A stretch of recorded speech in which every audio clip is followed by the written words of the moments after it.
불이 났다는 신고가 처음 접수된 시간은 오후 3시 53분. 신고를 받은 소방관들은 7분 뒤인 오후 4시에 화재 현장에 도착했습니다. 그런데 소방관들이 2층 목욕탕의 통유리를 깨기 시작한 건 도착한 지 38분이 지난 오후 4시 38분. 그마저도 잘 깨지지 않아 5분 뒤인 오후 4시 43분에야 내부에 들어갈 수 있었습니다. 화재 당시 현장에서는 지켜보던 사람들이 소방관에게 2층에 사람이 많으니 유리창을 깨고 진입하라고 계속 소리쳤습니다. 그러나 현장에 도착한 지 무려 38분이 지나서야 2층 진입이 시도됐고 결국 이곳 여자 목욕탕에서만 가장 많은 20명의 희생자가 나왔습니다.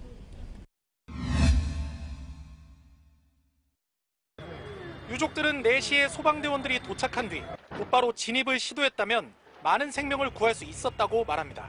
3시 59분에 전화가 왔어요.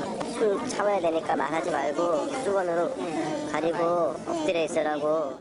이에 대해 소방당국은 건물 바로 옆에 붙어있는 2톤들이 LP가스 저장 탱크가 화재 현장과 너무 가까워 2층 진입이 어려웠다고 설명합니다. 가스통이 폭발할 수 있기 때문에 처음에는 물을 뿌리며 주변 온도를 낮추는 데 주력했다는 겁니다. 차량이 15대가 탔고 그 LP가스 옆쪽에 밖에 있는 도로에도 한 대, 16대가 동시에 발화하고 있던 상황입니다. 지난 9월 경기도 광주의 한 포장재 공장에서 발생한 화재를 진압하는 과정에서 비슷한 용량의 LPG 저장 탱크가 폭발해 소방관 3명 등 26명이 다친 사례까지 제시했습니다. 이제 2톤짜리 같으면은 주택 하나 정도는 문제가 아닌 큰 주택이라도 날릴 수 있는 이런 큰 위력을 갖고 있다고 볼 수 있습니다. 소방당국은 또 외부에서 갑자기 목욕탕 통유리를 깼을 때 예기치 못한 피해가 생길 수 있다는 점을 우려했다고 말합니다. 꽉 막힌 공간에 갑자기 산소가 유입될 때 불길이 한순간에 커지게 되는 백드래프트, 즉 역류 현상이 일어나 피해가 커질 수 있다는 설명입니다.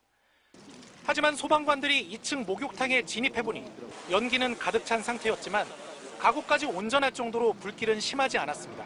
한 게 없어요. 가구도 그대로 있어요.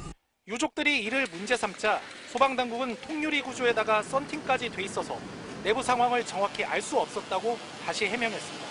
내부 상황은 깜깜해서 아무것도 프레시를 비춰도 현장 판단에 더듬으면서 다닐 수 있는 그런 상황이었습니다. 유족들은 소방대원들이 첫 사망자를 발견한 뒤 계단으로 내려온 점도 이해할 수 없다는 입장입니다.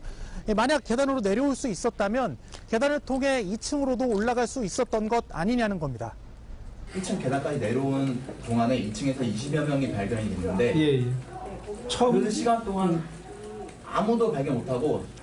이에 대해 소방당국은 맨 처음 계단을 통해 2층까지 올라가려 했지만 화염이 거세 진입하기 어려웠고 통유리를 깨고 2층에 진입한 뒤에는 어느 정도 1층 계단 쪽 불이 진화돼 있어 내려올 수 있었던 것이라고 해명했습니다.